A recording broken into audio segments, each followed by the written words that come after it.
Likely to tell the whole truth and nothing but the truth, so help me God. And the reason I had to come is because you made a safe place for the truth to be told. You gonna set the record straight? Are you kidding me? You let Rickey Smiley sit here and you said out that mouth, you stole Friday After Next, the one I was in? You stole the show in Friday After Next. Yeah. This man told you he had Katt Williams' role. He was gonna be Money Mike. Wait. And Katt Williams was gonna be the Santa Claus. And somebody said, no, we want you to play Mike. The thieving ass Santa Claus. Right, and then, yeah, because Katt Williams was gonna be the Santa Claus. Right. Now three quick points. You mean in Hollywood they cast a 5'5" black Santa Claus that weigh 145 pounds? That's your story. He told you the story about when the movie came out. Where did he say he watched it? At home. Friday After Next come out, I get my kids, where we going? We're going to the movies. We're going to see Friday After Next. Right. But they didn't know I was in the theater. Right. He wasn't even at the premiere. I'm in Hollywood, they switched off roles. You take this and he, what? And then, and they switched it over. Right. I was audition number 201. 200 black comedians auditioned for the role of Money Mike with me. When I auditioned for Mighty Mike. Right. You're saying all 201 of us was auditioning and you had already had the role and had already shot the role in 4 days? Hit my role like in 4 days. Right. They shot all my stuff in 4 days. The truth of the matter is, the Money Mike in the original script got raped in the bathroom, and that's what Rickey Smiley was okay with. You know, so when I went in there to audition, I'm at the toilet. When Katt Williams went to use the bathroom, that's the line I had to use to audition. I put in my contract that I won't work with Rickey Smiley again unless he's in a dress. Now, what was Rickey Smiley's next movie? Was it First Sunday? Big movie, then I end up doing First Sunday. Yep. Did he wear a dress in it? You bet he did. It's in my contract. This is not even my church. I saw this on MySpace. All the parents that keep bringing their babies down here to get baptized without giving them a hot bath. Cedric did the same thing. Cedric told you when you asked him, did you steal Katt Williams' joke? But Katt said you stole one of his jokes. Yeah. He said it don't line up. Even talking about don't even match up with no timelines. How it don't line up that I did it on TV in 2018?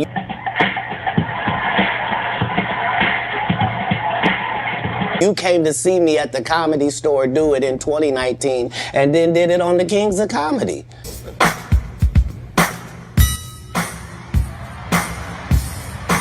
Doesn't line up.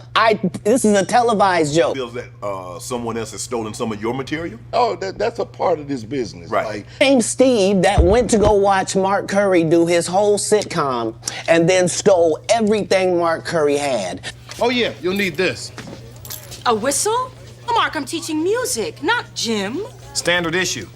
Screaming for help only excites the kids. Steve got a sitcom where he the principal and he wear a suit and he...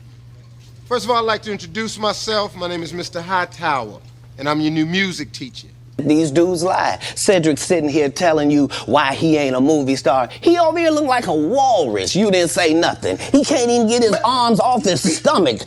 This is some internet shit, and that's all I can say. So, you know. Sitting over here, why I'm not a movie star. What? Anybody that ever told you differently was a fat Faison liar.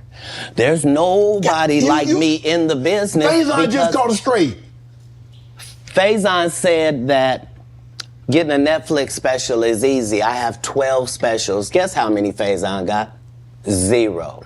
Okay, but seriously though, if you look at your career, have you done better with stand-up or acting? I have, it's almost time to retire. Okay.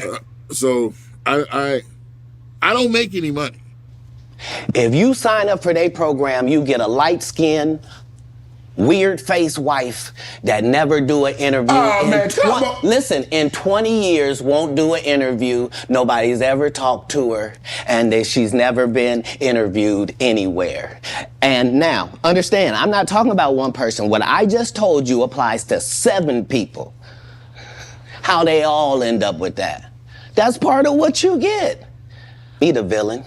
Not the guy that raises black children and ain't never done a hard drug in his life and don't have no stories of doing nobody dirty. What was he at risk? He chose drugs. And they'll just go out and they'll lie. The industry doesn't mess with Katt because he didn't show up for the studio. You were set up to be the star. You didn't show up to work. You fucked off promo shoots. You fucked off your promo fucking trips that they had set up for you. You became a risk to the studios, which is why the studios stopped fucking with you. No studios have ever said that. Look at my IMDb. It will show you that no studio has ever lost money with me on the script. I can't do that because Steve told you that he stopped doing stand-up because he had 7 TV shows. Years later, I had, at one time, 7 TV shows running concurrent on the air. Only problem is when he stopped stand-up, he didn't have those 7 TV shows. Years later, I had, at one time, 7 TV shows running concurrent on the air. Him and Steve had already apologized for me, so I gave him a pass for a decade. Why would you sit here and be like, I saw Katt 30 times? You know, even before then, I've seen this guy 30 times. Like, dog, if you literally was that upset about it, like, dog, why him and say, hey, why you say nothing like that? And Katt didn't do, as I stand before you, Shannon, I would have bust Cedric's stomach. Change the content because that's all you know me for, is that I'm quite likely to tell the whole truth and nothing but the truth, so help me God. All my enemies all look the same in the eyes, whether it's Faison, Wanda, Aries Spears, they all look like... Man, I remember on the radio, you went on a radio interview, if I'm not mistaken, that's in Atlanta. Right. And you came on there with seemingly good intentions. And she attacked you. It wasn't just that part. It was the fact that before I go in there, she has a conversation about, okay, now, I just want to talk to you because you just won an Emmy for the city of Atlanta, and this is in Atlanta, and they just want to hear about the Emmy and hear from you and to thank you for what you did putting the city on. Right. Okay. And we won't talk about your kids. We won't talk about jail. You're good at telling us about what's going on in jail. Not the right one to Jones on. Get this inmate out of here. And you're big Turn in it prison. down. And you're Yes, big ma'am. in prison. I've never been to prison. You have 19 several felonies, times. no convictions. Yeah, Knock it yeah. off. Prison and jail aren't the same. No. Okay, No. Calm down. No cases. We ain't gonna talk about none of that. Right. And immediately gets in there and goes the opposite way. I said what they like. Excuse me. Excuse me. I'm I still said what do they answering. like? Just because you're a poor interviewer doesn't mean. I'm never gonna say anything disrespectful to people that look like you. It's a very thin line. Only one of us has $12 worth of jewelry on. Shout outs to Forever 21 Necklace Collection. They tried to kill me this same weekend. Not in jokes. With a real gun in my real face on real camera. Understand I'm losing my life for participating in something that goes along with my job. Like, this 2 comedians, what do you mean?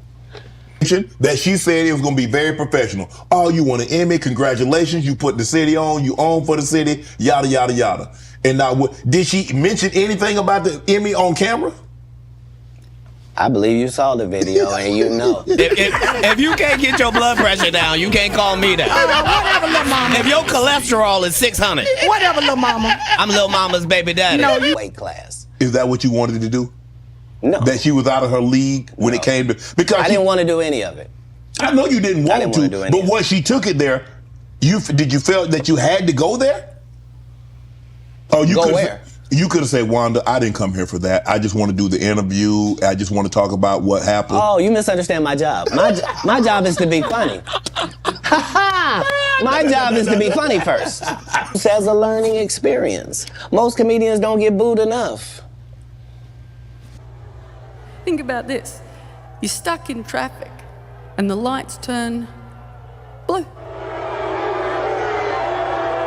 Oh, you gonna laugh, you gonna lighten up. I mean, this is how you end up with a Michael Blackson who's a real African doing a fake African accent. Okay, Modo. Stop, you mother suckers! Happened? You know what? I mean, I'm not gonna say me and Katt been like, you know. This guy is mad at me. All I did was give him the best advice of his life. Remember, he was wearing dirty dashikis. And I told him he needed to dress to be in the position that he's trying to say that he's in. And if you're the African king of comedy, sir, there's actually comedians in Africa doing comedy. If you For the African king of comedy, ladies and gentlemen, this is Michael Blackson. Gotta put in some work. And these guys, they take my advice, they change their whole persona, and then they hate me for it.